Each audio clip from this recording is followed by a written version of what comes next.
My brother fired me minutes after taking over our family company. I just laughed. I started working at Ashworth Textiles when I was 17.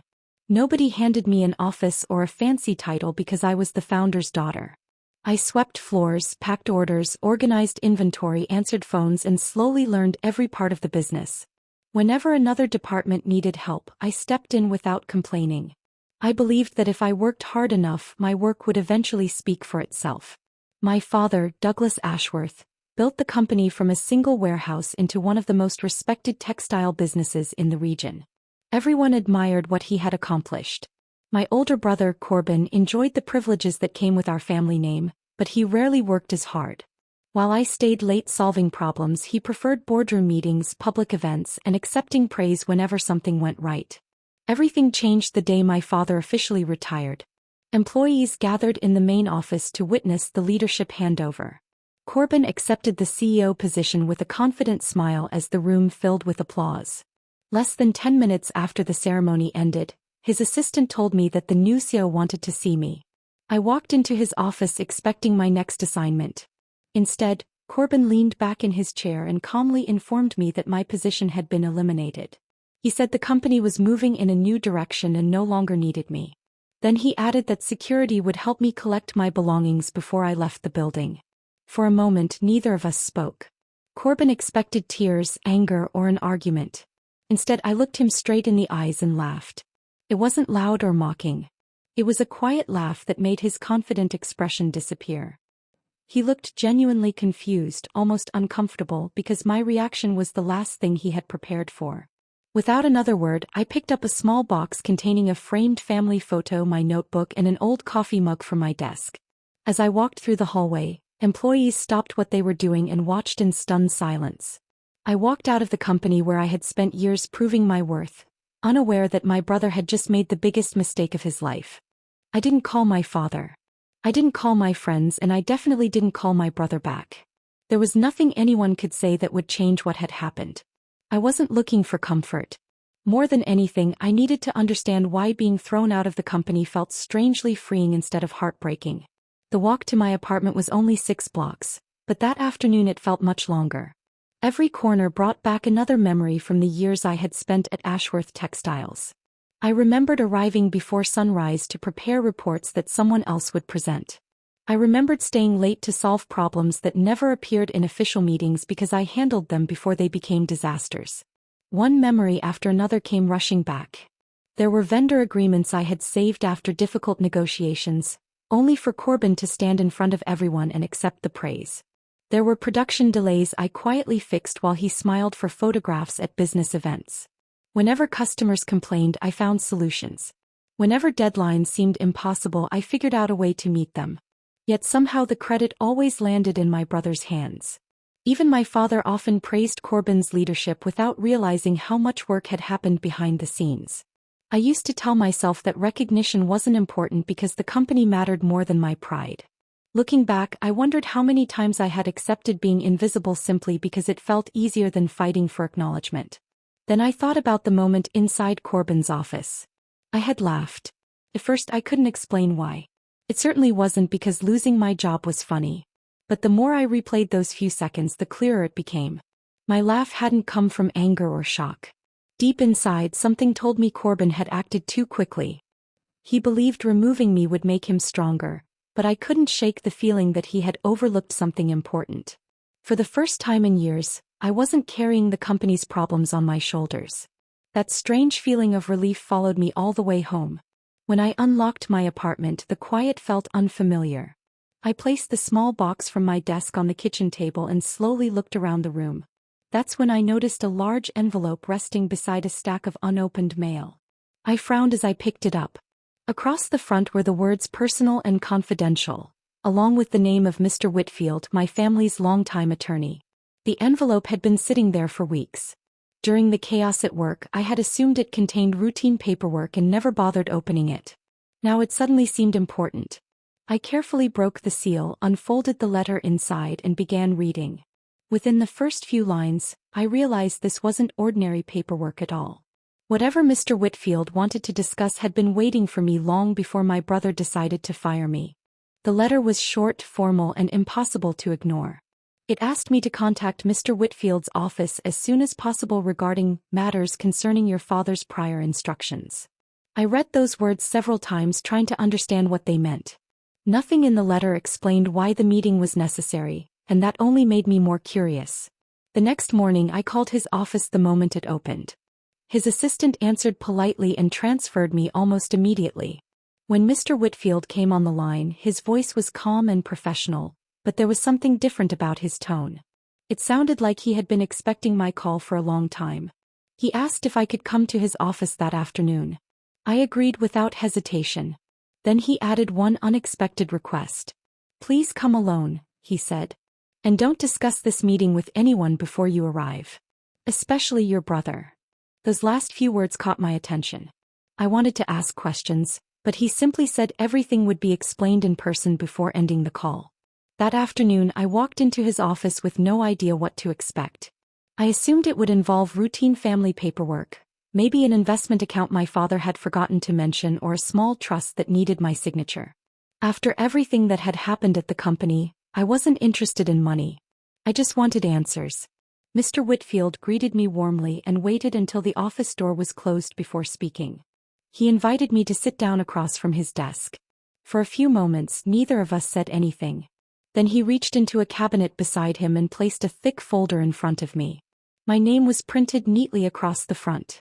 "I've been instructed to give this to you only if a very specific event occurred," he said quietly. I looked at him without speaking. He opened the folder and began explaining. Several years earlier, my father had witnessed an incident that deeply troubled him. During an important meeting with investors, Corbin had publicly dismissed my ideas, embarrassed me in front of everyone, and then presented my solution as if it had been his own. My father said very little that day, but he hadn't forgotten what he saw. Without telling anyone, he met with Mr. Whitfield and quietly changed part of the company's ownership structure. A portion of the business had been placed into a protected trust under my name. Not enough to control the company, but enough to make sure my voice could never be ignored if certain events took place. There was only one condition. The trust would remain inactive unless I was formally fired from Ashworth Textiles without my father's direct approval or involvement. Mr. Whitfield closed the folder and looked directly at me. "Yesterday," he said, "your brother unknowingly fulfilled every requirement. As of this moment, the trust is active, and you officially own an 11% voting stake in Ashworth Textiles." For several seconds I couldn't say a single word. At first the number didn't seem important. 11%. I had spent years around business meetings, financial reports, and shareholder discussions, so I knew it wasn't anywhere close to a controlling interest. I looked at Mr. Whitfield, wondering why he seemed so certain this would change everything. He smiled slightly as if he had expected my reaction. "You're focusing on the percentage," he said. "You should be focusing on what the percentage allows you to do." He turned several pages inside the folder and pointed to a section of the company's bylaws. My father had written strict rules years earlier to prevent any single person from making reckless decisions with the business. Any shareholder owning more than 10% had to be informed before major financial actions could move forward. Large loans, expensive acquisitions, major restructuring plans, and executive leadership changes all required additional review. Certain decisions couldn't move ahead unless shareholders with enough voting power were properly included. As he explained each rule, I slowly understood why my father had chosen 11% instead of a smaller amount. It wasn't about making me rich. It was about making sure no one could completely shut me out. Mr. Whitfield explained that after my father's retirement, he intentionally stepped away from daily operations. He wanted the next generation to lead the company without constant interference. Corbin believed that meant unlimited authority. He accepted the CEO title and immediately started acting as though every decision belonged to him alone. But he had never carefully read the legal agreements that came with the position. He assumed being CEO automatically meant complete control. That assumption had become his first serious mistake. The trust had changed the balance inside the company the moment I was fired. Without realizing it, Corbin had activated the very safeguard my father created years earlier. I wasn't simply a former employee anymore. I was now one of the company's significant voting shareholders. That meant Corbin couldn't ignore me no matter how much he wanted to. Mr. Whitfield leaned forward and spoke more seriously. "It won't take long before your brother discovers this," he warned. "Once he does, he'll understand exactly what your shares can prevent. Don't expect him to accept it quietly." I already knew my brother well enough to believe every word. Corbin hated obstacles, especially ones he couldn't control. If he learned that the sister he had dismissed now had legal authority to question his biggest decisions, he would do everything possible to take that power away. For the first time since leaving the company, I wasn't thinking about losing my job. I was thinking about responsibility. Those shares represented my father's faith in me. He hadn't rewarded me for being his daughter. He had protected the person who had quietly carried the company for years without demanding recognition. As I left Mr. Whitfield's office, the future still held plenty of uncertainty. Corbin had no idea what was waiting for him, and I wasn't interested in celebrating too soon. But one thing had changed. I no longer felt powerless. For the first time in years, I walked forward with a calm sense of purpose, knowing I finally had the chance to stand on equal ground. The days after my meeting with Mr. Whitfield were surprisingly quiet. I didn't call Corbin to tell him what I knew, and I didn't walk into the company demanding answers. If he believed I had disappeared from the picture, I was willing to let him keep believing that for a little while longer. Instead, I stayed home and worked. Every morning I spread the documents Mr. Whitfield had given me across my dining table. Financial statements, shareholder agreements, board meeting records, vendor contracts, and company policies slowly filled the room. I read each page carefully, making notes whenever something seemed important. The more I learned, the more I realized my father hadn't left me a gift. He had left me a responsibility. The company wasn't just a family business. It represented the livelihoods of hundreds of employees who depended on good leadership. One afternoon I called Sienna Cole, someone I hadn't spoken to since my dismissal. She had worked beside me for years and was one of the few people who judged me by my work instead of my last name. She agreed to meet me at a quiet coffee shop after work. The moment she sat down, I could tell something was wrong. She looked exhausted. After a few minutes of conversation, she leaned closer and lowered her voice. "You left just in time," she said. I asked what she meant. Sienna explained that Corbin had spent his first weeks as CEO making decisions without listening to experienced staff. The biggest problem involved one of the company's oldest suppliers. During a meeting, the supplier's representative had corrected Corbin after he misunderstood part of a production schedule. Instead of accepting the mistake, Corbin took it personally. A few days later, he canceled the contract. The decision had nothing to do with price or quality. It was driven entirely by his pride. Replacing that supplier would cost the company far more than keeping them, but Corbin refused to admit he had acted emotionally. That wasn't the only issue. He had also approved an expensive company rebrand, complete with new marketing materials, packaging, and office renovations. Most department managers had advised waiting until the next fiscal year, but Corbin ignored every warning. According to Sienna, employees were becoming anxious. People whispered in break rooms and hallways, wondering how long the company could keep absorbing costly mistakes. Confidence in the new leadership was fading faster than anyone expected. As I listened, everything Mr. Whitfield had explained started making even more sense. My shares weren't simply there to protect me. They gave me the legal authority to ask difficult questions whenever major financial decisions affected the company. For the first time, I understood how I could actually make a difference.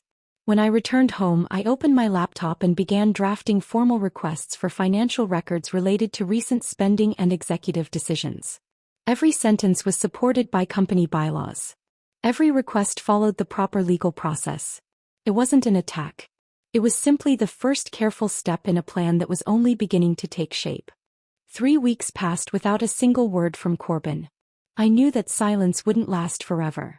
The company was moving ahead with several expensive projects, and sooner or later the legal requirements attached to those decisions would force someone to review the shareholder records.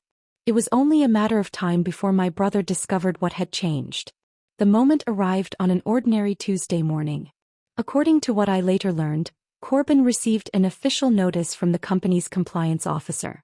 A planned financial commitment exceeded the limit that allowed the CEO to act alone. Under the company's bylaws, shareholders holding more than 10% of the voting power had to be notified before the decision could move forward. Corbin immediately lost his temper. He insisted there had to be some mistake. As far as he knew, No one besides our father owned enough shares to question his authority. He demanded that his assistant bring him the latest ownership records. A few minutes later, the file was sitting on his desk. He scanned the pages with complete confidence. Then his eyes stopped on one name. Right beside it was the number that changed everything. 11%. For several seconds he simply stared at the document, unable to believe what he was reading. Then he grabbed the file, left the office without another meeting, and drove straight to my father's house. He didn't bother calling first. When my father opened the door, Corbin walked inside holding the paperwork in his hand. "What is this?" he demanded. My father glanced at the documents before looking calmly at his son. "It says exactly what it was meant to say," he replied. Corbin demanded to know why I had been given company shares without his knowledge. My father didn't raise his voice. Years ago, he explained, he had watched Corbin humiliate me during an important investor meeting, dismiss my work, and then present my solution as his own.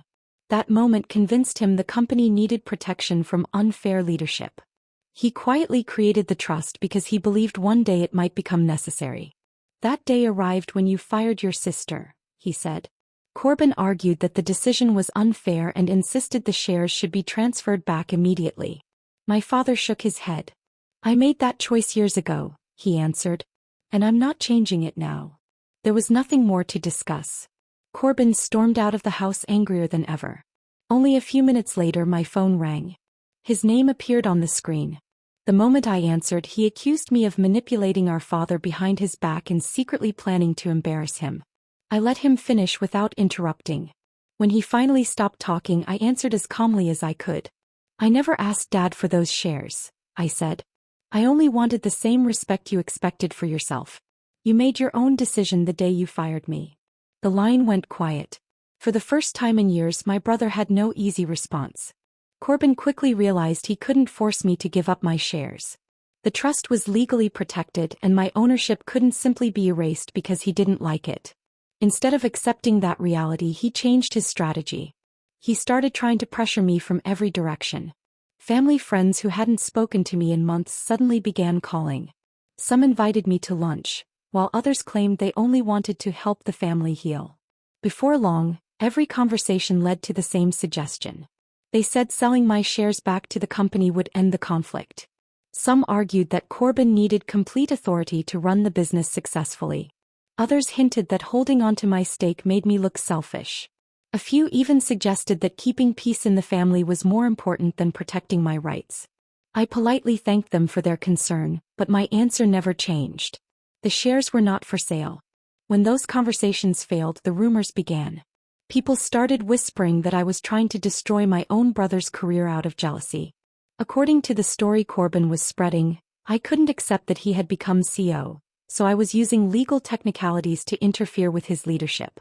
It was an easy story for outsiders to believe because they hadn't seen what had really happened inside the company. Hearing those rumors hurt more than I wanted to admit. After everything I had done for Ashworth Textiles, it was painful to watch years of hard work reduced to gossip. Fortunately, not everyone accepted Corbin's version of events. Sienna called me one evening and assured me that many employees were quietly pushing back against the false stories. The people who had worked beside me remembered, who stayed late during emergencies, who solved production problems, and who kept projects moving when deadlines became impossible.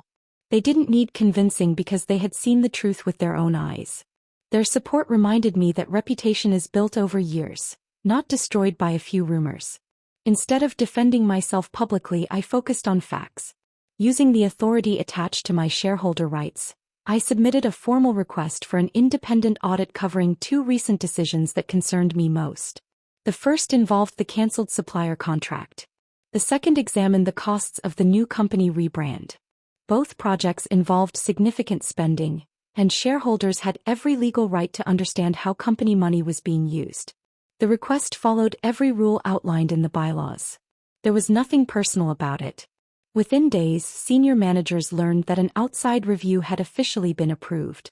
The news spread through the executive offices faster than I expected. Corbin was completely caught off guard. For the first time since firing me, he understood that I wasn't going to fade quietly into the background. I wasn't acting out of revenge or emotion. I was using the same rules that governed every shareholder. And finally he was beginning to realize just how badly he had underestimated me. The independent audit took several weeks to finish, but once the final report was delivered, every question I had been asking finally had an answer. Sienna hadn't exaggerated anything. If anything, the truth was even worse. The auditors reviewed financial records, contracts, invoices and internal approvals from the weeks following Corbin's promotion. Every major decision was carefully documented, leaving very little room for excuses. The company rebrand that Corbin had rushed into was already far beyond its approved budget. New marketing materials, redesigned packaging, office renovations and consulting fees had pushed the project nearly 40% over the original estimate. Even more concerning, there was no evidence that the spending had increased sales or improved the company's position in the market. Then came the supplier contract. The report confirmed that canceling the long-term agreement had triggered a costly breach penalty. Because the contract had been ended without proper cause, Ashworth Textiles was required to pay a substantial settlement. The financial loss had never been fully explained to the board. When the auditors added everything together, the damage was impossible to ignore. In less than 2 months, nearly $1 million had disappeared because of avoidable decisions. I could have taken that report straight to the media. One phone call would have guaranteed headlines about a newly appointed CEO wasting company money while firing his own sister. For a brief moment, I thought about how easily I could embarrass Corbin in front of the entire business community. Then I closed the folder. Public humiliation wouldn't repair the company or protect the employees who depended on it. Instead, I requested a formal board meeting using my rights as a shareholder. Every board member received a copy of the audit before the meeting began. When everyone had taken their seats, I stood up and presented the findings one section at a time. I didn't raise my voice or accuse anyone of bad intentions. I simply explained what the documents showed and answered every question with facts supported by the report. The room stayed remarkably quiet. Several directors who had barely acknowledged me during previous meetings listened carefully from beginning to end. For years they had known me only as Douglas Ashworth's quiet daughter. That afternoon they saw someone who understood the business, respected the process and cared more about protecting the company than winning an argument. Corbin struggled to defend himself. He blamed changing market conditions, difficult vendors and unexpected business expenses. He insisted the audit failed to consider outside factors that affected every company in the industry. His explanations sounded weaker each time he spoke. The evidence sitting on the table told a different story. One by one, the board members compared his statements with the financial records in front of them. The numbers were clear, the contracts were signed, and the losses were documented. By the end of the meeting, the confidence Corbin had carried into the CEO's office had disappeared. For the first time, the people whose respect he wanted most no longer believed his excuses. The board meeting didn't end when the audit was presented. After a long discussion, one of the directors quietly reminded everyone that the company's bylaws included another provision. If enough evidence suggested that executive leadership had placed the business at unnecessary risk, the board had the authority to hold a formal confidence vote. No one in the room could remember the last time that rule had been used. The atmosphere immediately changed. This was no longer just a conversation about financial mistakes. It was a decision about who should be trusted to guide the future of Ashworth Textiles. Each board member received a ballot. Before the voting began, everyone was given one final opportunity to speak. Corbin stood first. He admitted that some decisions had not produced the results he expected, but insisted every choice had been made with the company's future in mind. He promised that, given more time, the investments would eventually pay off. He asked the board not to judge his leadership based on only a few difficult weeks. When he finished, the room remained quiet. Then my father slowly rose from his chair. Although Douglas had retired from daily operations, he still held a small advisory vote under the company's governing rules. Throughout the years, he had avoided taking sides whenever disagreements arose between his children. He always believed they should resolve their differences without his interference. This time was different. He looked around the room before speaking. "My responsibility has always been to protect this company," he said calmly. "That responsibility doesn't end because I stepped away from my office." He explained that the business represented decades of sacrifice by countless employees, not just members of the Ashworth family. Personal relationships could never come before the company's future. Then for the first time he publicly supported my position. It wasn't because I was his daughter. It was because the facts supported every concern that had been raised. The voting began. One by one, board members placed their ballots into the box without saying a word. The silence felt heavier with every passing minute. When the final vote was counted, the result was clear. Corbin would no longer have sole executive authority. Instead, the board approved a revised leadership structure that required major financial decisions to receive additional oversight. As a significant voting shareholder, I would now have formal approval rights on important company actions, ensuring that no single executive could make costly decisions without accountability. The secretary read the results aloud. No one celebrated. No one applauded. Across the table, Corbin stared at the papers in front of him, unable to speak. Only weeks earlier, he had watched me leave the building carrying a small box after ending my career with a few careless words. I had walked through silent hallways while employees looked on in disbelief. Now the silence belonged to him. The same building that had witnessed my humiliation was witnessing his moment of reckoning. The difference was that this outcome wasn't driven by anger or revenge. It was the result of facts, company rules, and the choices he had made himself. The weeks after the board vote brought a different kind of challenge. It would have been easy to treat Corbin the same way he had treated me. Many people expected me to remove him from the company completely. After everything that had happened, few would have questioned that decision. But revenge had never been my goal. I knew exactly what it felt like to lose a career without warning. I remembered carrying that small box out of the building, wondering whether years of hard work had meant anything at all. I wasn't willing to make someone else experience that simply because I finally had the power to do it. Instead, I proposed a different solution. After several discussions with the board, Corbin was moved into an operations role. It allowed him to focus on day-to-day production, an area where he could contribute without making major financial decisions on his own. Important company choices would now go through a proper review process before they were approved. Some people thought I was being too generous. I didn't see it that way. The company needed stability more than another family fight. As for me, I accepted a larger leadership role. Every day brought new responsibilities, but I welcomed them. I wasn't interested in proving anyone wrong anymore. My focus was rebuilding the confidence that employees had lost during months of uncertainty. Sienna became one of my closest partners throughout that process. Together we met with department managers, listened to concerns, restored relationships with suppliers, and made sure every team understood that their voices mattered. Slowly, the atmosphere inside Ashworth Textiles began to change. The tension that had filled the hallways was replaced by cautious optimism. Even longtime employees noticed the difference. People no longer feared speaking honestly during meetings. Ideas were discussed instead of dismissed. Decisions were based on facts rather than pride. My father watched those changes quietly. One evening, after another successful board meeting, he stopped by my office. Looking around at the busy employees, he smiled and admitted that he finally felt at peace. The decision he had made years earlier had never been about choosing one child over another. It had always been about protecting both the company he built and the values he hoped would guide it long after his retirement. Corbin never gave me the apology I once thought I deserved. Instead, his actions slowly changed. He listened more than he spoke. He accepted advice without arguing. Over time, he seemed to understand how close he had come to losing far more than a title. Months later, I found myself thinking back to the afternoon I was fired. For a long time, I wondered why I had laughed instead of crying. Now I finally understood. That quiet laugh wasn't denial. It wasn't anger either.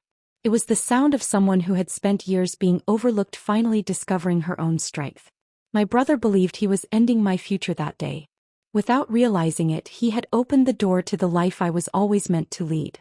Leave a comment and tell me what you thought about Piper's story.